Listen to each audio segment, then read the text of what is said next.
All right, guys, good to see everybody. My name is Jason from Piper, and today we are talking Ion.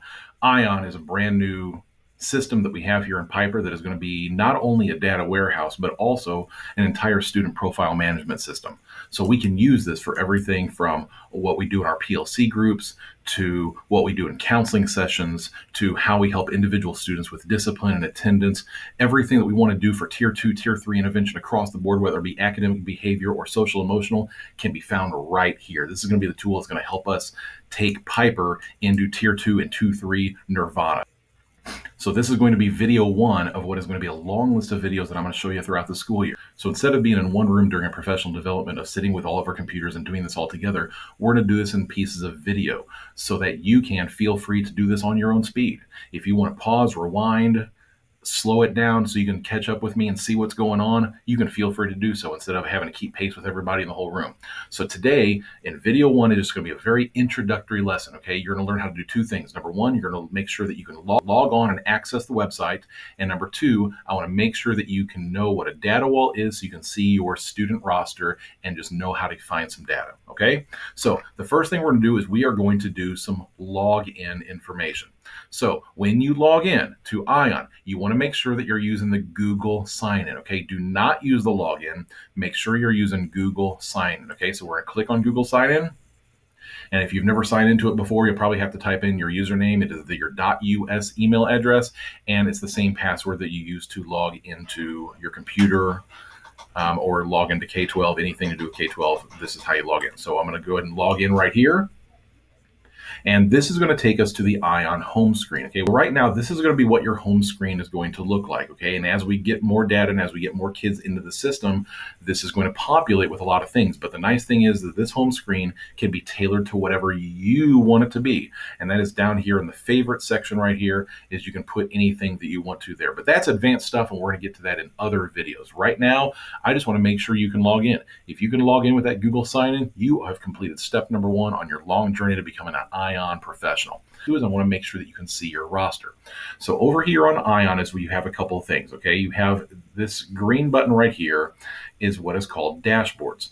Dashboards are going to be what I'm going to talk about in a couple of videos right here, but this is how we're going to be able to see our data in a graphical representation by looking at dashboards. And that is going to be something that is going to be fascinating for us to look at. This is what we're going to put on our home screen so we can always have a graph of what is important to us. Okay, over here in the blue, this is going to be what are called data walls. Data walls is kind of like a glorified spreadsheet of anything that you want to be tracking. That's where you can see the hard data. You can actually see the numbers. Over here, we have plans and interventions. If we have students who are in GEI or SIT, this is going to be what we're going to be using for plans. So we can keep track of what we want to, of the skill that we want them to work on and how we're going to be measuring that skill. And finally, if you ever get stuck on here, is you do have a help screen right here. That is the pink. That is the help screen that we can look at to find out anything else that you want to know. Okay, or you can just come to me and I can help you with Ion as well. So over here, what I want you to do is we're going to look at a data wall so that you can see your kids and their rosters. Okay, so we'll click on data and we're going to come down here to data wall. And we are going to look at data walls. This is also how you can make a brand new data wall, and then wall groups we'll explain later. That is really advanced stuff. We'll get to that later. So let's take a look at data wall right here. So we're going to click on data walls. There's going to be a couple options right here. First of all, there's three different categories of data walls, and that's going to be these top three bars right here. There are my data walls. I can make data walls, and you can make data walls that only pertain to you. You're the only one who can see them, but you can design them and make them your own. That's going to be your data walls, and no one else can see them. Okay. However, if you want to make data walls, or if I want to make data walls so that the whole school can see them, that's what this is. And so everybody, for instance, I'm right here at Piper Middle School. Everybody at Piper Middle School will be able to see the data walls that I put in this folder. And finally, we have district level walls. These are things that the entire district can see.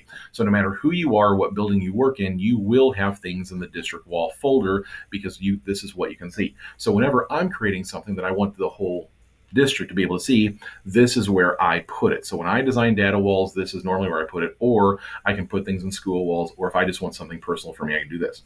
You can share data walls, and that's what this is, shared with me. Those of us who are used to Google Drive, same concept. When a data wall is shared with somebody, that's where it's going to go right here. And finally, ion walls, you don't have to pay attention to that. That is for my buddies at Ion who build some ion walls just for us, and we'll get to that a little bit later. But for now, I just want you to look at one data wall, and that is it. So we're going to click on district walls right here. And this brings up a whole lot of fun stuff right here. Now, as we go through this, I'm going to go ahead and clean this up. All these things right here are things that I've been playing with to see what the capabilities of Ion are. We have dyslexia screening, which pulls in a lot of different information from MAP and FastBridge and different things that we would use for dyslexia screening. We have grade level data walls. If you want to look at just MAP and FastBridge just for your grade level, I have those right here. MAP studies I'm using for that, MAP by grade level, and then I have just some other random things. Okay, I have first grade FastBridge, second grade FastBridge, kindergarten FastBridge. I have Panorama right here, so all our Panorama stuff, MTSS risk factor. I just have a bunch of random stuff that I've just been trying out, but I'll go through and clean this up later. For right now, I want you to look for something called the sample wall. Okay, this is just going to be the sample that we are going to use to show you what a data wall looks like. So I'm going to click on sample wall, and it's going to think for a second, and up pops up this. Now, for the sake of this video, I have pulled out totally random data that you can't see, and I've hidden the student names so nobody knows exactly who these students are, and even a lot of the data is just fake right here that I just pulled in for random stuff just for this video. So right now, I just wanted to show you some of the capabilities of what Ion can do and what a data wall can be. Remember, you can tailor make this to be anything that you want to. So, for instance, we have map data. The most recent, MR stands for most recent, so the most recent reading map data is right here. That would be what they took in the spring or winter, and it even tells you on the screen whether the year that it was taken and the season it was taken, whether it was a winter score or spring score. We also have math data, the most recent math score that they've had. We have FastBridge data. For those of us in the elementary grades who use FastBridge, here they are. So I can pull out nonsense words, numeral identification, anything that we want to choose for FastBridge, any test that we want to look at, or we can look at all the tests that we get for FastBridge all in one sheet. This can be tailor-made to you. We have F&P scores. F&P is something that can be entered in directly by you all right here on Ion. We're not going to be using the spreadsheets that I've created anymore. We're going to be putting things directly into here. So pay attention to video 3 or 4, and that's going to show you how to put in scores on this data wall. Weekly attendance. That's right. We can pull attendance directly out of Skyward. If we want to find out if there's students who are missing a lot and we want to be able to call them in and red flag those students, that's going to show up right here. KELPA Composite. Yeah, ESOL, I didn't forget about you. We can put your KELPA scores in here. So thank you very much for Rachel for putting those scores in here for last year and helping me out with that. But we have KELPA Composite scores in here for everybody who takes the KELPA. If a student did not take the KELPA because they have not been an ESOL student, that's okay. It'll just show up blank. No worries. But a student who does take KELPA, we will all know exactly what that score was and how they did on that test. Panorama scores, our SEL. Everything that we do with Panorama can be on here. Panorama's grades 3 through 12. Yes, elementary K through 2. I can also put XSEL scores on here. Once we get those, we'll have those in here as well. But we can have Panorama scores right here. And finally, discipline referrals. Yes, exactly. Another thing that we can look at for behavior aspects for students, we can pull directly from Skyward to find out how many referrals they're having. That can be something that we can red flag too. Notice that everything on here can be color coding. The color coding was invented by, not invented by, I didn't invent Ion, but it was created by me so that I can see exactly which students we really need to target. So the red scores, that would be what I consider to be, hey, the lowest quartile. And the MAP score, since it has 5 categories, is the lowest quintile of score. So anything below the 20th percentile, those would show up in red. So the attendance, any student who's missed 4 or 5 days in a particular week, I can put that as red, so that can be shown up as, hey, an eye-catching thing. We can do that. Panorama, I have the same thing. I have blue, green, yellow, and red scores. So if we scroll down, we can find some red scores. Hey, there's some students that we might want to call in, whether it be counselors or teachers. You can see which students are struggling with social emotional learning and be able to call those students in and kind of build that relationship with them and find it out. I can do the same thing with discipline referrals. Is anybody who's had 2, 3, however many discipline referrals we want to talk about, I can highlight those in red too, so we can do this. So question is, can you use this to sort? I mean, this looks like a big jumbled mess. Can we sort? Oh yeah, we can sort on here. Okay, we can do anything, pretty much anything we want to on this thing. So if I want to sort, all I have to do is click right here, map reading score. I can click on that and boom, now all the students right here are sorted by low to high. So we can see who those students are in the first, second percentile. And if we want to start making groups on map reading scores, we can do that. We can start targeting. If I click on it a second time, oh man, yes it did. It just sorted high to low. So we can sort it any way we want to. We can do the same thing for F&P. We can do the same thing for weekly attendance. We can do the same thing for Panorama. Boom, I can sort it by Panorama scores with just the click of a button. That is no problem at all.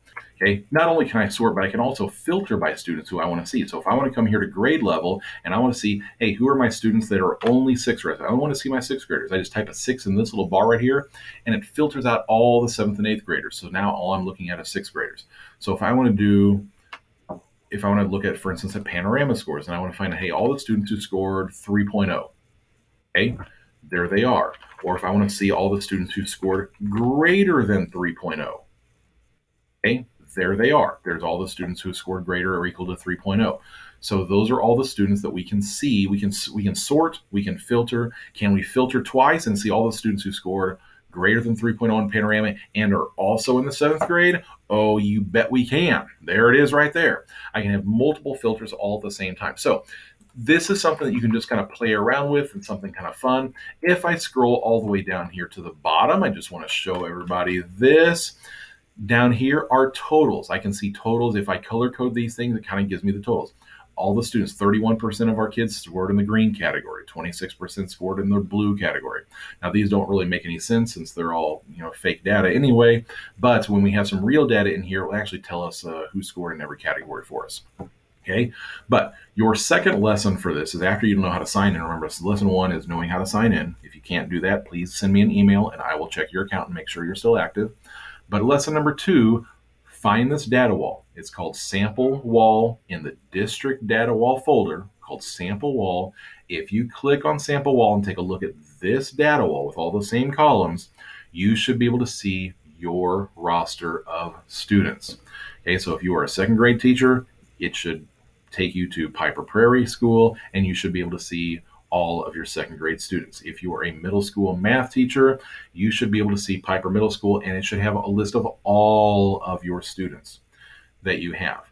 So that's what I want you to do. If you cannot do either of those two things, for some of you, if you get to this data wall and the data wall is blank, there are no students on here, shoot me an email so I can help you troubleshoot and find your students, okay? So this has been lesson 1 of ION training. Okay, it's just knowing how to sign in and being able to see rosters on a data wall. We're not really going to get more advanced than that. Once I start making sure everybody's in here, I'm going to start creating other data walls. You can play around with the data walls that are already on there. If you go to district walls and you want to see one of the other data walls I've created, feel free to do so. Take a look at your students' MAP scores. Take a look at your students' FastBridge scores, your F&P scores, your Panorama scores. Take a look at all those. Those are your students, and the more data you have on them, the better you're going to be able to serve them. So this is going to be our tool that has a whole data warehouse. You can see everything all in one place. Eventually, we're going to be using this thing when I get to video number 2. We're going to learn how to log students into GEI SIT. We're going to find out how we can use the system for that because your GEI SIT coordinators in your building are going to be using ION to do your GEI and SIT meetings. Okay, so that's going to be video number 2. And then as we get along, we're going to get into more and more detailed stuff. Video 3, I'd like to show you how some dashboards look. Now that you know what data walls do, data walls can be made to do dashboards, which, like I said, put things in graphical representation so you can see a little picture of what's going on with your students. So that's a little preview of what's coming up. Everybody, thank you very much for watching. If you have any questions, just shoot me an email and I will be more than happy to help you. But everybody, I hope you had fun watching this thing and have a good rest of the day.